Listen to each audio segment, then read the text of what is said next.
So guys आज से हम स्टार्ट करने जा रहे हैं नई जर्नी 2024 एंड 2025 वाले बच्चे जो अभी 11th स्टैंडर्ड में गए हैं।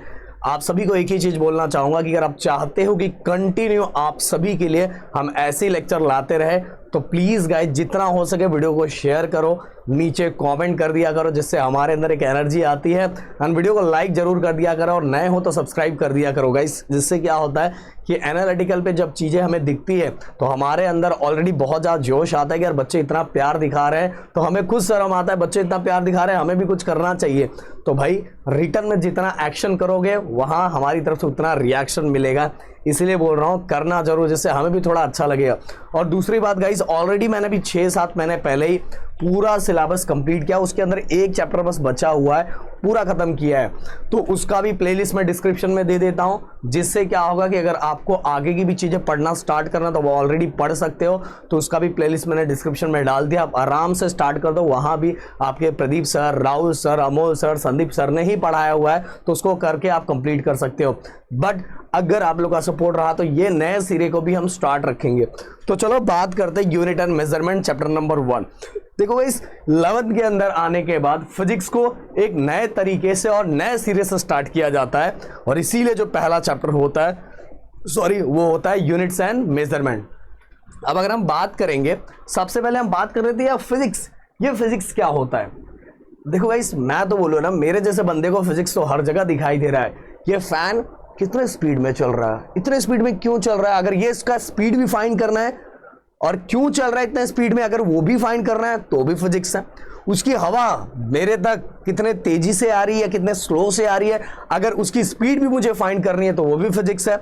सन की लाइट अर्थ पे आ रही है उसको जानना है तो भी फिजिक्स है। अगर कोई बंदा रोड पे चल रहा है, चलते चलते गिर गया, वो जानना है कि क्यों गिरा तो भी फिजिक्स है। अगर कोई बाइक बहुत स्पीड में जा रही है और स्लिप हो गई, कैसे हो गई, अगर वो जानना है तो भी फिजिक्स है। तो मेरे जैसे बंदे को तो फिजिक्स हर जगह दिखाई देता है, क्योंकि P for physics, P for Pradeep sir.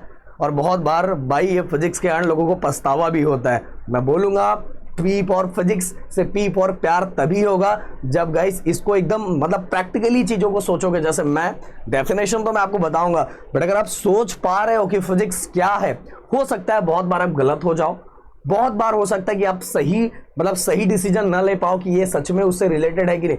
फिर भी गाइस अगर सोचना स्टार्ट करोगे तब आप परफेक्ट साइंस स्टूडेंट बन रहे हो। इसीलिए मैं आप सभी को एक काम जरूर दूंगा कि कमेंट में लिख के मुझे बताओ कि जिस समय आप मेरा वीडियो देख रहे हो उस समय आपको कहां आपको लग रहा है कि फिजिक्स वहां है, उसको कमेंट में भर दो। मैं देखना चाहूंगा कि अपने कितने ऐसे बच्चे हैं जो पूरी तरह से उनका फोकस है पढ़ाई को लेके और वही चीजें कमेंट में लिख पाएंगे। आप जहां बैठे हो वहीं आजू बाजू में देखो और आपको किससे कनेक्ट लग रहा है कि भाई ये फिजिक्स है, ये जो रिलेशन बताए गए फिजिक्स है, तो कमेंट में भर दो। अब चलो बात करते हैं फिजिक्स का जो डेफिनेशन आपको लिखना है। तो physics is the branch of science that deal with the measurement of physical theories. मतलब फिजिक्स किसका ब्रांच है, आप सभी को पता है साइंस का ब्रांच है भाई। और वो किसके साथ डील कर रहा है, फिजिकल थ्योरीज को मेजर करने के साथ वो क्या कर रहा है, डील कर रहा है। ये हमारा है फिजिक्स। और सिंपल सा ये जो डेफिनेशन आपको एग्जाम में लिखना है कि physics is the branch of science that deal with, किसके साथ डील कर रहा है, फिजिकल थ्योरीज को मेजरमेंट करने के लिए जो चीज यूज होता है वो चीज जो है वही हमारा फिजिक्स है। तो with the deal with the measurement of physical theories, खत्म। अब गाइस इसको किससे मेजर किया जाता है, उसके लिए टर्म्स यूज किया जाता है जो होता है हमारे यूनिट्स। मतलब इन फिजिकल क्वांटिटीज को मेजर करने के लिए एक टर्म्स यूज होता है जिसको बोलते हैं हम यूनिट्स।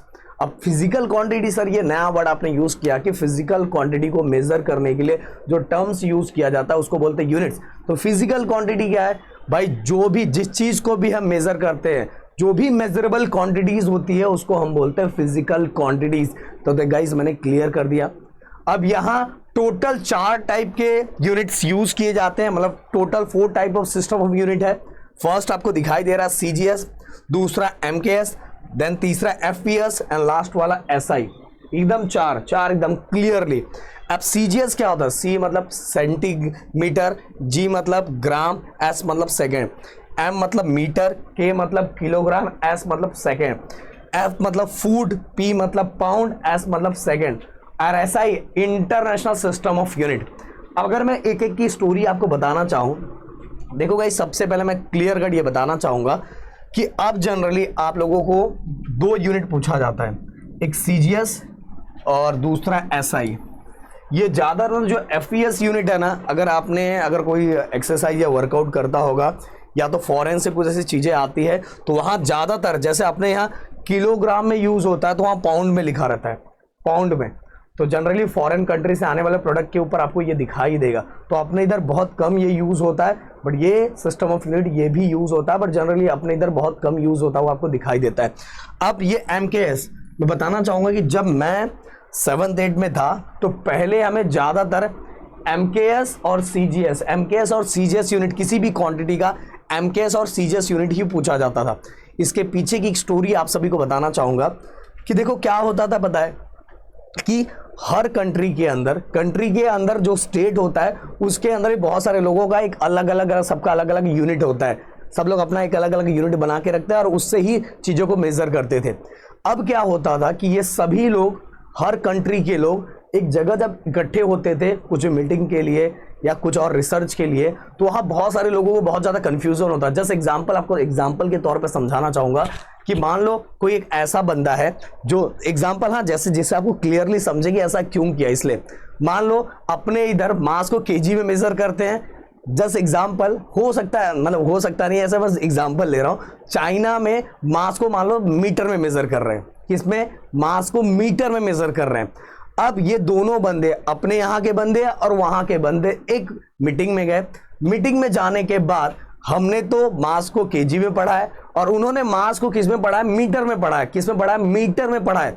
अब वो अपनी चीजें जब मीटर मीटर मीटर बोलते रहेंगे हमें समझ में नहीं आएगा, और हम अपनी चीजें जब केजी में बोलेंगे तो उनको समझ में नहीं आएगा। इसीलिए पहले ऐसा ही होता था कि हर जगह, हर कंट्री के लोग जब एक जगह इकट्ठे होते थे तो अपनी चीजों को, अपने रिसर्च की चीजों को अपने यूनिट के अंदर बोलते थे, जिसके कारण वहां बहुत ज्यादा कंफ्यूजन क्रिएट हो जाता था। इसीलिए फाइनली किया गया कि भाई एक आपको यूनिट सबको कॉमन पढ़ना पड़ेगा, जिससे क्या होगा कि ये जो प्रॉब्लम क्रिएट हो रहा है ये प्रॉब्लम बिल्कुल क्रिएट नहीं होगा। इसीलिए एमकेएस को अपडेट करके ला दिया गया नया यूनिट जो है एसआई, जिसको बोलते हैं, जिसका फुल फॉर्म है international system of unit. Okay guys, तो ये दिमाग में रखना है।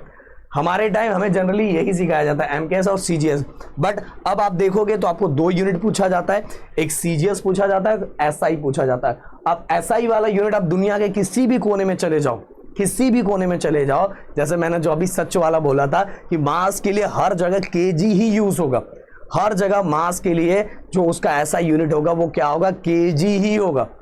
लेंथ के लिए मीटर ही होगा, हर जगह वही सेम होने वाला है। तो सबको हर जगह वो सेम पढ़ाया जा रहा है जहां एसआई यूनिट यूज किया जा रहा है। क्लियर? तो इसीलिए एमकेएस को अपडेट करके एसआई लाया गया। तो total 4 types of system of unit है। अब आगे चलते हैं। आपको हमने फिजिकल क्वांटिटी देखी, तो there are 2 types of physical quantity. First is a fundamental quantity, second is a derive quantity. अब फंडामेंटल क्वांटिटी क्या होती है भाई? फंडामेंटल क्वांटिटी कि भाई जैसे अपने मम्मी पापा क्या हम पे डिपेंडेंट है क्या? हम पे डिपेंडेंट है क्या? नहीं है। समझ में आ रहा है? तो अगर आप भी जिस दिन किसी पे डिपेंडेंट नहीं रहोगे, किसी पे डिपेंडेंट नहीं रहोगे, तो आप फंडामेंटल क्वांटिटी हो। ये वाला टॉपिक आपको क्लियरली तब समझेगा जब मैं दूसरा टॉपिक समझाऊंगा जिसको डिराइव क्वांटिटी बोलते हैं। बट फिर भी स्टार्टिंग है इसलिए समझा देता हूं। The physical quantity which do not depend on any other physical quantity for their measurement, और ऐसी क्वांटिटी को हम बोलेंगे फंडामेंटल क्वांटिटी। मतलब ऐसी फिजिकल क्वांटिटी, ऐसी मेजरेबल क्वांटिटी जो अपने आप को मेजर करने के लिए किसी और चीजों पे डिपेंडेंट नहीं है, उसको हम बोलते हैं, ऐसी क्वांटिटी को बोलते हैं फंडामेंटल क्वांटिटी। गाइस अभी आपको क्लियरली समझा नहीं होगा, बट वेट करना, 2 मिनट के अंदर आपको समझ जाएगा। अब लेंथ कि जो लेंथ, अगर मैं आपको लेंथ बोलूं तो फटाक से बोलोगे सर लेंथ का ऐसा यूनिट क्या होता है? फटाक से बोलोगे मीटर। अगर मैं आपको बोलूं मास, अब फटाक से बोलोगे सर केजी। अगर मैं आपको बोलूं टाइम तो फटाक से बोलोगे सेकंड। अगर मैं टेम्परेचर बोलूं तो केल्विन। अगर मैं आपको बोलूं इलेक्ट्रिक करंट तो बोलोगे एम्पियर। अगर मैं आपको ल्यूमिनस इंटेंसिटी बोलूं तो कैंडेला, और आप अमाउंट ऑफ सब्सटेंस बोलूं तो मोल। तो कहने का मतलब टोटल 7 फंडामेंटल क्वांटिटीज हैं जो अपने आप के मेजरमेंट के लिए किसी और पे डिपेंडेंट नहीं होते। तो ये साथ के साथ आपको याद करने हैं कि ये 7 टाइप के क्या होते हैं, फंडामेंटल क्वांटिटीज होते हैं। फिजिकल क्वांटिटी ये 2 टाइप है। पहला फंडामेंटल क्वांटिटी जो किसी और पे डिपेंडेंट नहीं होते खुद के मेजरमेंट के लिए, बट अब आपको समझ में आएगा। दूसरा मैं टॉपिक लूंगा तो डिराइव क्वांटिटी। फिर से ये फिजिकल क्वांटिटी का सेकंड टाइप है जिसको डिराइव क्वांटिटी बोलते हैं। The physical quantity which depend on any other physical quantity for their measurement. Okay, खुद के मेजरमेंट के लिए किसी और पे डिपेंड होते हैं और ऐसी क्वांटिटी को हम क्या बोलते हैं, डिराइव क्वांटिटी। जैसे एग्जांपल अगर मैं लेना चाहूं, आपको बताना चाहूं, अगर मैं आपसे बोलूं अरे मेरे दोस्त वेलोसिटी का मुझे यूनिट बताओ, वेलोसिटी का यूनिट बताओ, तो आप मुझे बोलेंगे सर मीटर पर सेकेंड, मीटर पर सेकेंड। तो भाई ये मीटर क्या है, ये मीटर क्या है, ये मीटर तो फंडामेंटल था ना। ये सेकेंड क्या है, ये भी फंडामेंटल है। तो अगर आपसे कोई वेलोसिटी का यूनिट पूछता है, अगर ये वेलोसिटी का, तो ये वाला क्या हो गया, ये हमारी डिराइव क्वांटिटी हो गई, क्योंकि ये इसके मेजरमेंट के लिए किसी और पे डिपेंडेंट है, ये किसी और पे डिपेंडेंट है। तो अगर वेलोसिटी का मैं बोलूं तो आप बोलोगे मीटर पर सेकेंड, पर मीटर पर सेकेंड क्या है, किसी और का है। अगर मैं एक्सेलरेशन बोलूं तो मीटर पर सेकेंड स्क्वायर, तो ये एक्सेलरेशन क्या हो गया, ये हो गया डिराइव क्वांटिटी। क्या होगा, डिराइव क्वांटिटी, क्योंकि खुद के मेजरमेंट के लिए ये किसी और पे डिपेंडेंट है। ये जो यूनिट है, ये यूनिट क्या हो गया हमारा, डिराइव यूनिट्स। क्या होगा, डिराइव यूनिट्स। क्यों डिराइव यूनिट्स, क्योंकि इनका खुद का नहीं है भाई, ये मांगा हुआ है, इनका खुद का नहीं है। ये मीटर पर सेकेंड स्क्वायर, ये क्या है, फंडामेंटल क्वांटिटी थी, बट इनको खुद को डिफाइन करने के लिए किसी और का हेल्प लेना पड़ रहा है। बट अगर मैं आपसे डायरेक्ट बोलूं कि बताओ लेंथ का क्या, तो आप डायरेक्ट बोलोगे मीटर। मास का बोलूं तो डायरेक्ट बोलोगे केजी। अगर मैं टाइम का बोलूं तो डायरेक्ट बोलोगे सेकंड। टेम्परेचर का केल्विन, इलेक्ट्रिक करंट का एम्पियर, लुमिनस इंटेंसिटी का कैंडला, अमाउंट ऑफ सब्सटेंस का मोल, डायरेक्ट बाय डायरेक्ट बोलोगे। बट अगर वही मैं आपसे ये पूछ लूं तो भाई आप बोलोगे अरे सर ये होगा सर मीटर पर सेकंड स्क्वायर, वो होगा। तो गाइस बताने का मतलब यही है कि अगर कोई ऐसी क्वांटिटी है जो खुद को डिफाइन करने के लिए किसी और पे डिपेंडेंट है, तो भाई वो होगा डिराइव क्वांटिटी। और उसके यूनिट्स को डिराइव यूनिट्स बोलते हैं। जैसे इसके यूनिट्स को, जैसे लेंथ, ये मीटर, तो ये कौन सा यूनिट हो गया, ये फंडामेंटल यूनिट्स हो गया। कौन सा यूनिट, फंडामेंटल यूनिट, क्योंकि ये किसी और पे डिपेंडेंट नहीं है। और इस क्वांटिटी को हम क्या बोलेंगे, ये क्वांटिटी है फंडामेंटल क्वांटिटी। तो मेरे ख्याल से क्लियरली चीजें समझ में आ गई है। अब मैं आप सभी से एक क्वेश्चन जरूर पूछूंगा। मैं देखना चाहूंगा अपने कितने ऐसे स्टूडेंट हैं जो ये चीजों को बता पाते, एक्सप्लेन कर पाते हैं। मुझे बताना, मोमेंटम ये फंडामेंटल क्वांटिटी है कि डिराइव क्वांटिटी है। मोमेंटम का चलो मैं यूनिट भी बता देता हूं, अरे यूनिट मतलब फॉर्मूला भी बता देता हूं, मास एंड वेलोसिटी। अब मैं इसका यूनिट तो नहीं बताऊंगा, बस मुझे ये एक्सप्लेन करके देना कि ये जो मोमेंटम है ये फंडामेंटल क्वांटिटी है कि डिराइव क्वांटिटी है। मैं देखना चाहता हूं कितने बच्चे, मुझे तो ऐसा लग रहा है मैं बता दूं, बट मैं चाहूंगा कि आप थोड़ा ट्राई करो। अगर इसके अंदर कोई ऐसा यूनिट मिल गया जो फंडामेंटल का है, इसका है, तो समझ लेना ये जो हमारा मोमेंटम है ये भी कौन सी क्वांटिटी हो जाएगी, डिराइव क्वांटिटी हो जाएगी। बस इतना इशारों में बता दिया। और गाइस ये लेक्चर हमने स्टार्ट कर दिया, इसको कंटिन्यू चलते रहने देना, ये आप पे डिपेंड करता है।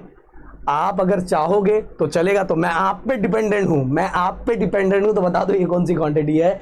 और अगर आप चाहोगे तो चीजें कंटिन्यू चलेगी, बस आपका प्यार रिटर्न में मिलना चाहिए। तो मिलते हैं नेक्स्ट वीडियो में। Thank you so much guys, जय हिंद एंड जय महाराष्ट्र दोस्तों।